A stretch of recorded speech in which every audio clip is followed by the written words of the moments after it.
Welcome, everybody, to Locale Lounge, first episode of the podcast. I'm here today with Mark Brooklyn, CEO of SEO Locale, along with Nick Quirk, COO. Today, they're going to discuss the ins and outs of going from a remote work schedule to a hybrid, opening up their own building, getting everything ready to get a team in, and some of the pain points that they've experienced along the ways. So, gentlemen, go ahead. How's it going? Beautiful. First off, beautiful your Crocs afternoon. look great. Just want to let you know. I got new Crocs for Christmas. Oh wow, they're nice. Yeah, they're electric. These aren't the new ones, but they're not in sport mode though. You're good. no, they're not sport mode. All right. I'm relaxing. All right, We're go in ahead. the lounge. Continue. Sorry. Yeah. So the issues that we were facing with here. I mean, obviously, when we had our first office back in Jenkintown, that was a lot of fun, and we were a lot smaller. I think we were a team of like 6 or 7 at the time. But everyone was together. There was so much collaboration. Communication was easy. It was so much easier to train people and keep everyone on the same page. And when we got forced to go remote, I think if we had the same exact employees that we had from 2019 all the way to today, then I don't think that we would have had any issues continuing to be remote. It's just that when you do lose employees or when you do hire new employees, the thing that I think Nick and I struggled with the most was making sure that we continued that same level of communication, continuing that same level of training. And it's just so much harder to do it remote. So, I mean, now we have 17 employees.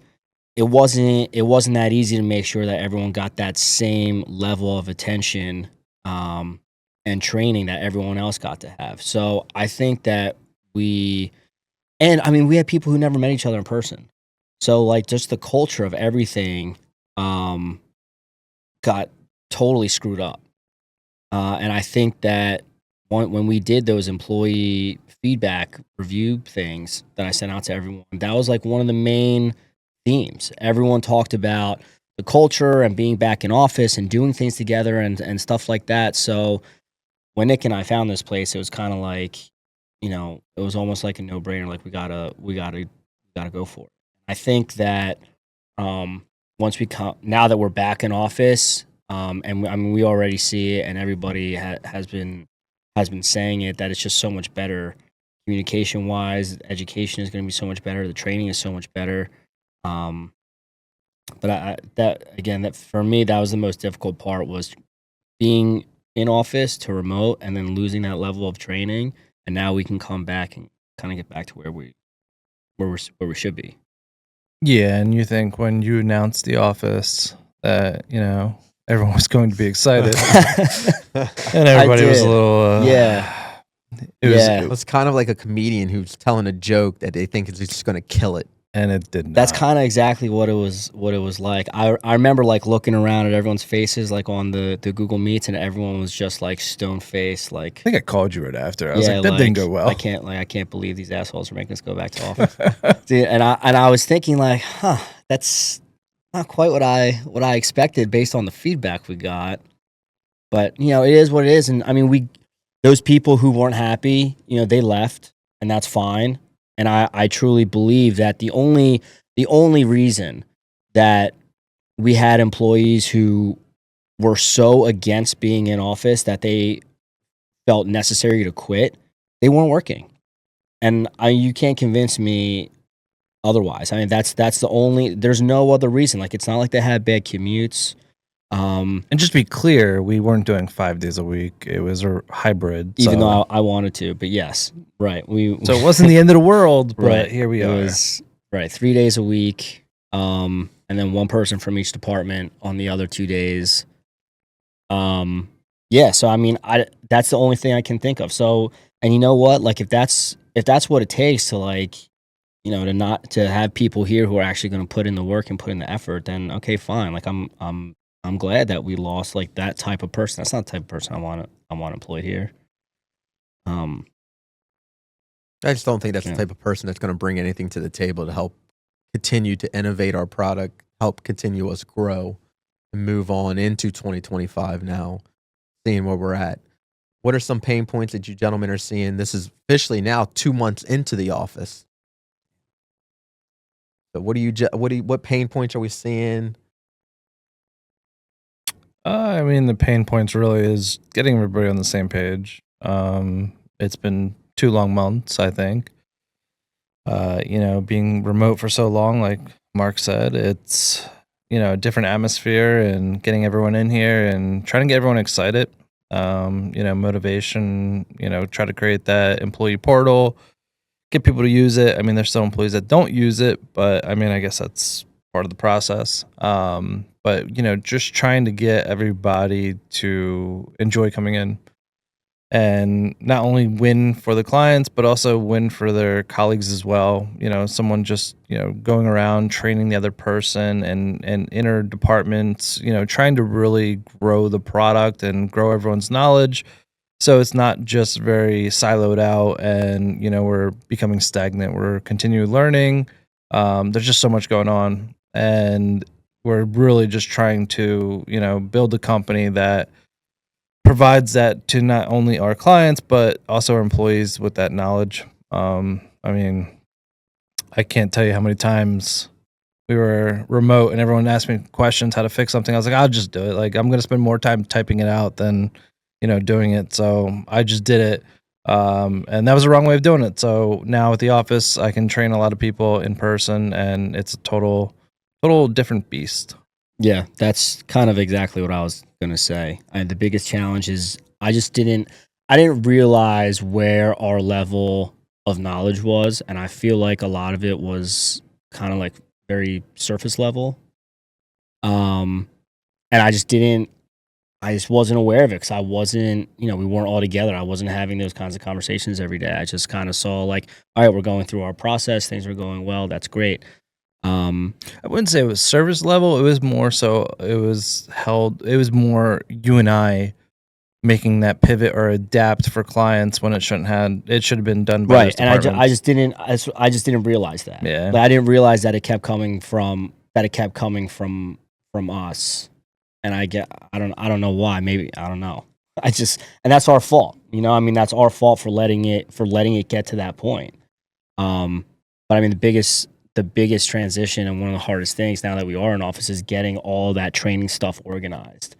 Organizing, I have that 9-week course for the SEO team. The weekly trainings we're going to start doing with the dev team. Organizing the social media accounts. That stuff was a mess. So, getting all of that stuff organized has been, an insane amount of work. And I guess we're sort of, I won't necessarily say done because you're never done, learning. But, like it seems like we have everything in place and like we are really making progress. Yeah, I think we got the foundation laid for where you guys want to see SEO Locale be this time next year. What you guys project. So moving into the new build, what were some of the issues that you encountered while doing demo? They did demo in this place themselves, got it done, ready to move in 30 days. With some help, but yeah. Yeah, shout out to Proper Painting. Always shout out Proper Painting. Yeah. Yeah, it was fun. The demo was kind of fun. It's really difficult when you're trying to be like, all right, we need to get this entire place ready. This is 8,500 square feet of office that we were demoing and prepping, and plus furniture that we were putting together, all that stuff. It wasn't that easy to be as responsive as I normally am or would have liked to be while we were doing all the demo. Usually probably within like an hour or so, I'm usually getting back to people who need something from me. I say, just email it to me. I'll get it back to you later. But like when we were going through all the construction, it was, SEO team might send me something at noon and I wasn't getting back to them until 7 or 8 o'clock at night. And that just kind of sucks because obviously they asked me a question for a reason. They needed help and I wasn't always able to help them right away. That was definitely the hardest part for me. the hardest part for me was finding the right tools because I kept losing them. And then, Not cutting your fingers off. Yeah, I cut my finger, had stitches, pulled them out myself. Fun times. I mean, you and I went at it a little bit, right? Rippins. Yeah. Uh, Tensions were definitely high. but we got it done, and So everyone's just exhausted, yeah, like all the time, and can't even breathe. There's so much like dirt and debris and crap in the air. I had crap in my nose for about a week. It was fun. Yeah, this wasn't a simple come in, move a wall or two. This was basically a full renovation of this office space. There was little offices that got taken down. It had a drop ceiling. Nick loves the industrial look of an open ceiling. I mean, who doesn't? Nice. Right? So it was a lot of work, this entire podcast room. So with that being said, where do you guys see this going? This office taking SEO Locale, this training regiment you guys are implementing and doing? Oh, we're gonna fire every employee and then put like a skateboarding ramp out there. We're gonna have some fun. No, I really do see the team's gonna start growing. The lead's gonna start coming, and just having an office, inviting potential clients and showing them who we are and what we do. So I think this is a great way to be able to expand and really show people, we're real. This industry is horrible. There's a lot of people out there who say they offer SEO or something like that, and they outsource it, and it's just never a good result. And then you got the other agencies that are great out there, and you got some freelancers that are great. But it's really important that you can show, what you're doing, how you're doing it, the full transparency aspect of it, and just being real. And I think that's what we offer with the office now, being able to show people what we can do. Yeah, I have extremely high expectations for this office, and not just the office. I mean, the entire team in general, and that's what we talk about every end of year meeting that we have with each employee and the directors, everyone. I have very possibly unreasonably high expectations for what we can do now that we're all together. I expect to see our team grow. I expect to see the amount of clients we have grow. I expect to see our client retention increase. I expect that all things that used to slip through the cracks, people are typing away digitally. I expect to see that at a minimum. I just think that it's kind of like there's no excuses anymore. Like we're all together. There's no reason for us to not be the best we've ever been. But it's going to take a lot of work, and that's what we have all these trainings in place for. So it's gonna have to keep working to get there. But I mean, I have very, very high expectations. What is one thing, because I know a lot of people out there, like you said, a lot of people have been burnt by SEO companies. A lot of people are wary about SEO. Some people even say that the SEO, it doesn't do anything anymore. People aren't searching that way. What is one thing that you could possibly tell a potential client to ease their mind about jumping into a relationship with an SEO agency? That's great. So a lot of SEO companies out there, they'll lock you in long term, or they'll try to give you that whole snake sales pitch, snake oil sales pitch.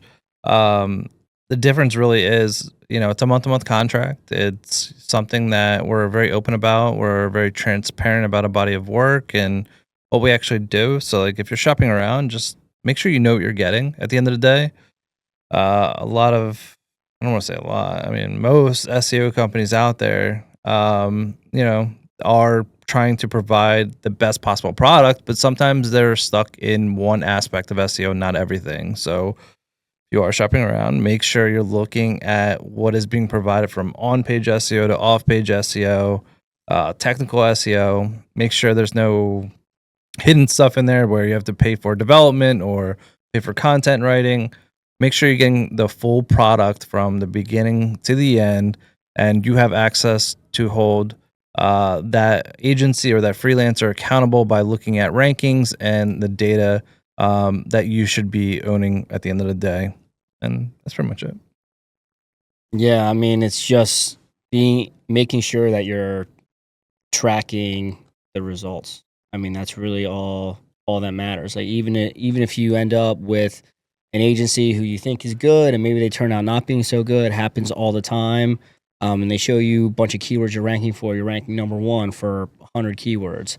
Well, okay, that's great, but how much traffic am I getting? You know, how many conversions am I getting? Just make sure you're paying attention enough to that data. Like ask questions, ask for reports, get access to your Google Analytics, keep a clean CRM. You know, just make sure that you know where your leads are coming from, because no matter what reports you're getting from an agency, and it doesn't matter if they're good or bad, it doesn't matter. Look at what's happening. Are you getting, if you're getting traffic, where's it coming from? And if you're getting traffic, is it converting? And I mean, that's, at the end of the day, that's the only thing that matters. Getting business or not. Yeah. What would you've been in this industry for quite a while now. You call me old. No, not the Older than latest. Thanks, What dude. where are you seeing SEO evolve into 2025? I know there's a lot of talks behind AI. Google's in a little bit of trouble with the government. They're always in trouble. I mean, if you ask a lot of people, SEO's dead. It's not dying. I tell pretty much anybody that says SEO's dying, really adapt and pivot to the situation. I've seen it before, especially with this whole AI stuff. You know, SEO's not going anywhere. It's really how are you going to be putting a product out there that's going to be satisfying SEO and satisfying AI and satisfying anything that comes ahead. And when it really comes down to is, you know, you do have to keep up with those changes. You can't stick with the old way of doing SEO. When I was doing SEO back in the day, it used to be just throw some content up, get thousands of backlinks in your ranking. It's not like that anymore. There's so many moving pieces. And then with AI being, you know, in the mix now, you need to make sure you're optimizing for AI. You have, you know, the authority of being able to build out the SEO campaign and then also build out for AI search engines. You know, generative text and everything that's going on Google. Does it push down the organic? Yes, it does. But you got to remember, not everyone's going to really trust that. I mean, what's the statistic right now? Trusting a pay-per-click, 30%. And then 70% of the people are going to organic. So what is that percentage going to be for generative AI versus, you know, the organic? We don't know yet. It's too new. But at the end of the day, I mean, optimize for both, optimize for everything, and, you know, adapt and pivot. Yeah, I mean, obviously the biggest change that's coming is AI and how that's kind of taking over. That's not like a hot take or anything. It's obviously it's AI. It's just, I mean, talking about SEO is dead. People just assume like because it's AI, there's no SEO component, or like there's no way to manipulate the results that are being pulled by AI. Like it's not like just because you're getting that generative search experience, it's just like let's pull some random stuff in that we know because we're AI. Like it's pulling from somewhere and it's been given certain data points to say, okay, here's the content that's going to be valuable enough to display in our AI experience. That is literally SEO. That's what SEO is. It's just a different way of doing SEO. So it's a little bit of a different strategy. It's just a different pivot. And this is how digital marketing goes. Like from what it was from when Nick said, where all you got to do is buy as many links as possible and you win, to where it is now. There's always going to be changes in what SEO is, and just because it's not, you know, called SEO doesn't mean it's not SEO. That it is what it is. So, you know, it's never going to die. It's never going to go anywhere. It's just going to be changes in what your strategy is and how you optimize for it. You remember the days of voice search and everybody was going crazy? How many people still call us and be like, I need to optimize for voice search? Like that's It's not a thing. It's not. Well, it's people think like just because you're talking to your voice that it's like a separate search engine or something.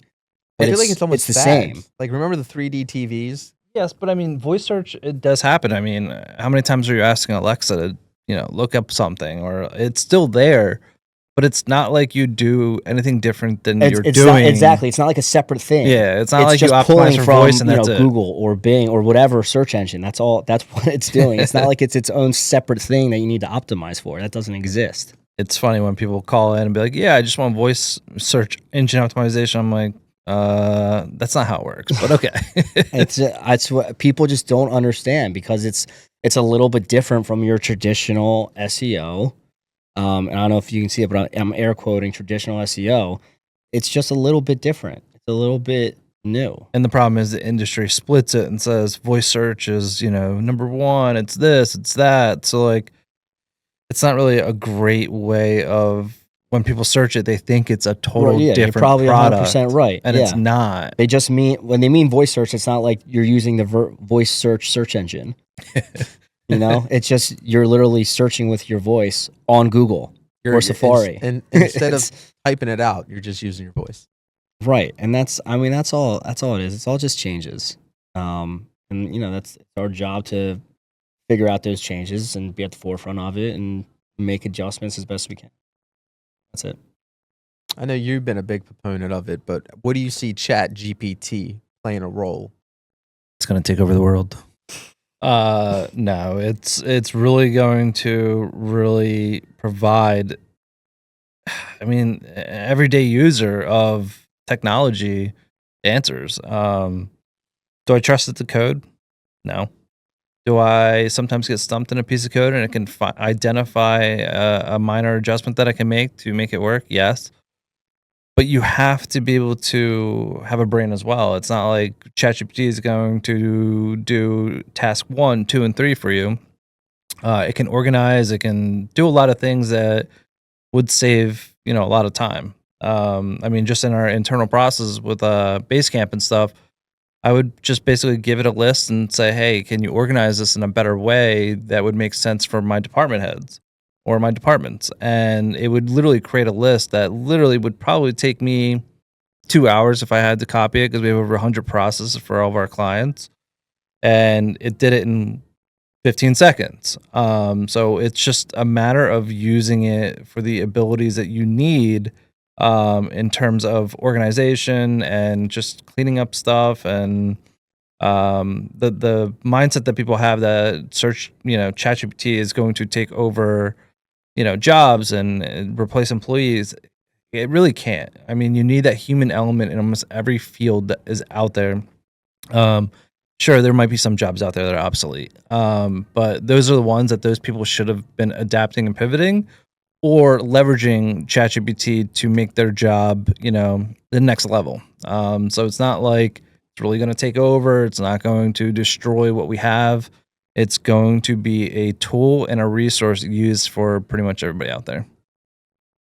Yeah, my whole thing with ChatGPT, these LLMs and stuff, they're only appropriate for informational searches, and that's been my whole thing since day one. It doesn't make any sense whatsoever for a generative search experience if someone is looking for a home service. Like you're looking for a plumber or a roofer or whatever, a retail store, some stuff like that. It doesn't make sense. Like, what information could there be? It only makes sense to show like, okay, here's a list of the websites that are going to be able to provide that service for you. That generative search experience isn't going to give you that. It's going to give information about it, which isn't helpful to the user. And maybe that'll change one day. They already made a small step in that direction with restaurants with a view, which I actually think was really cool. Like when you search, it'll show you that thing. Which I think cool. that stuff will be really cool because then you get specific in certain searches like that, and Right. It has all that data information, and someone's not really SEOing that. Right. I guess they are in a way, but it allows to provide that aspect of a restaurant, and and that part's cool, and to that extent, like it'll work. But I don't, and listen, maybe more and more people will start just going to ChatGPT and typing in search queries. But even if they do that, again, ChatGPT is just an AI. It's not going to make shit up. Like it's going to pull information from Google. It already exists. And might not be in the same exact result. I've seen, I've run tests where there have been some shifts between being number 1 and number 2 or 2 and 4, whatever. But you're going to be there if you're at the top. So for most of our clients, I don't really see a near future where there's going to be a major impact of AI and what works for them. It's really for like big brands that are very like content heavy and trying to build their brand. That's where the big impact. I got you. It's going to be crazy to see what happens in 2025 with all the AI updates that we're seeing, all the Google updates that we're seeing. But I want to pivot this to the closing segment. What are we looking forward to the rest of the year? We only got about 5 more days till 2025. This is a third attempt at the podcast. We've had audio issues. Knock on wood. That's not wood. That's wood behind it, right? No, that's drywall. Well, But knock nice on try. drywall. Then it's aluminum studs. We know that. Aluminum studs. Yeah, we do know that. A lot of aluminum. What are we looking forward to for the rest of the year? What's on the end of the year agenda for you guys? For me, I am looking forward to really expanding our product and being able to make some changes in each department besides social media. But really get each department mixed in each areas of digital marketing, so they're all becoming full stack digital marketers versus just content writers or versus just SEO team. I really want everybody to have a better understanding of the entire full digital marketing experience. Definitely looking forward to see how far we can push the SEO Locale team, and see how far they take it themselves. Because I do have very high expectations for every individual at this company, and I think that they're all going to. I think they're all capable of it, and they're going to surprise themselves of what they can do. Even me. Also, looking forward to family vacation in April. Surprise! Oh, where are you going? We're going to Jamaica with a friend of mine, his family. Jamaica. Yeah, we kind of screwed up. So it's like a 3-hour flight or whatever, and then the hotel we're going to is an hour from the airport. Oh wow! Oof. Yeah, messed that one up. So Can't fix it. Hand up. That one's on me. Can't fix it. Can't fix that one. Ugh. I mean, you probably could. It just cost you a lot. Yeah, it it's probably just, costs it's just a I'm lot. just you just bite the bullet and hope for the best and give them as much screen time as they want. Hmm. The babies, that is. Looking forward to the Eagles Super Bowl. That's going to be awesome. Steelers. Sorry. And yeah, I guess those are all the things that I'm looking forward to. What about the new website? You guys haven't seen this madman over here was hoping to have a new website launched by the beginning of the new year and then pushed it up by 2 weeks. And now has gone through the website fine tooth and comb. There's some little things here and there to tweak. But what have you seen the reception from the new website being launched? Well, first, I want to blame Mark Brooklyn for that. He pushed me off a cliff, basically, and it was great because it allowed me to finish the website before the new year, and I could focus on other things. But I mean, just launching it, I mean, we've already generated 5 leads, and towards the end of the year like this, we usually see about 0 leads. So it's very Pretty weird. But our SEO, I want to say, has increased from the launch, which is great. But our last design was what, 2019? Right before COVID hit. I want to say I thought it was after we moved in. No, It was we were- 2019. We were, Was it we, were, 19? we were red and blue. You guys moved into Jenkintown. Yes. And then the blue and teal, green and teal, however you want to say it, that was end of 2019, beginning of 2020, right before COVID hit. Yeah, so after we launched that, I hated the website after 1 week. So I'm still good. I still like our new site. That's a good sign. But I do want to do a little bit more cool features. If you click on people's biographies, you'll see that they have like employee points and their achievements. Trying to create some more engagement between, employees and, our clients and potential clients to show off that kind of stuff.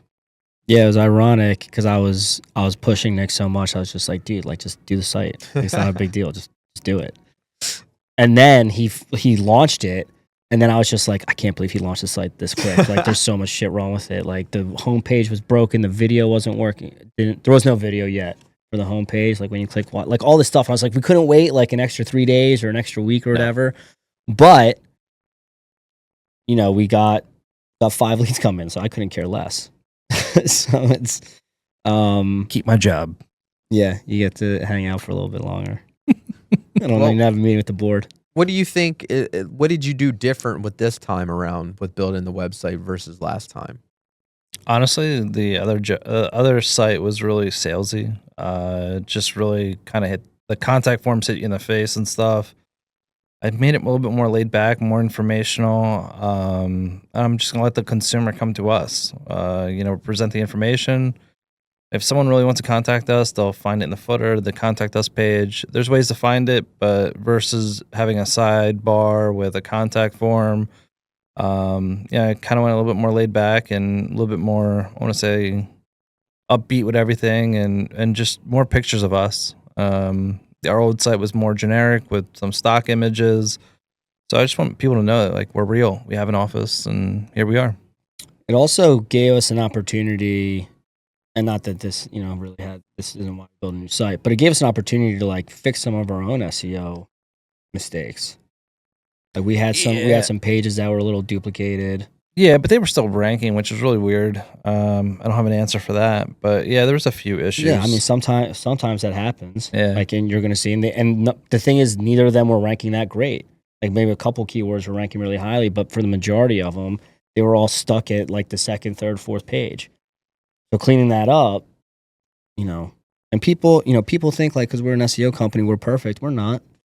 We make mistakes too. We put more focus on our clients, versus our own site. So like back in 2020, obviously when COVID hit, and we were like, dude, like we need to like really focus on our SEO because we can't like outreach anyone, can't talk. No, we have to make people come to us.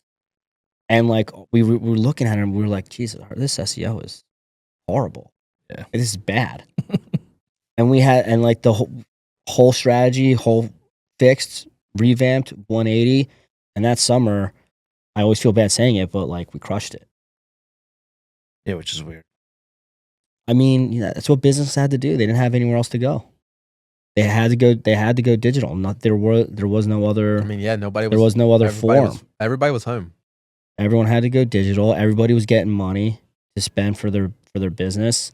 They're like, all right, let's go SEO. And I mean, thank God that like we took that time to fix our crappy SEO and make it good. Yeah, this guy in the office. Oh, COVID. We'll be back in the office 2 weeks. Dude, I'm telling you right now, everyone probably said that. Yeah, dude, I was gonna say I thought that too. And when they cancel every year, I go to Chicky and Pete's for March Madness. Oh, I remember and that. they canceled March Madness, and I was livid. Oh, I was like, this fake ass disease. I'm like, what are we doing here? Come on, 5 years later, biggest tournament of the year. Come on, almost 5 years. It would have been 5 years in March of being remote. I mean, are people still testing for it? Yeah, I think people are. But I think it's just like the common flu now. If you get it, wait it out. Go to CVS, Rite Aid, and you get your COVID and flu shot. You're done with it. I don't think it's a big deal anymore. Interesting. So I think this was a good first podcast, gentlemen. I know Brooklyn's excited. I'm excited. This guy not so much. But Squid Games 2, season 2 came out today. Pumped. Apparently, there's craziness that's happening on it. So I'm excited to see what happens. Is it the same characters or is it like all new? I think it's a new character. I think the guy who won it last time is back, and the rest of them are new characters. That guy. Yep. But he come back. So who knows? But I'm excited. Anything? I'm not. Of course not. Of course not. You need to watch. Yeah, you do. But guys, thank y'all for hanging out with us today. We're gonna get this up. Nick's gonna take the SD card now and get it ripped, edit it, and put up. Oh, I'm not doing that. Someone else is. Somebody else is doing it. But thank you guys for hanging out. We'll catch y'all later.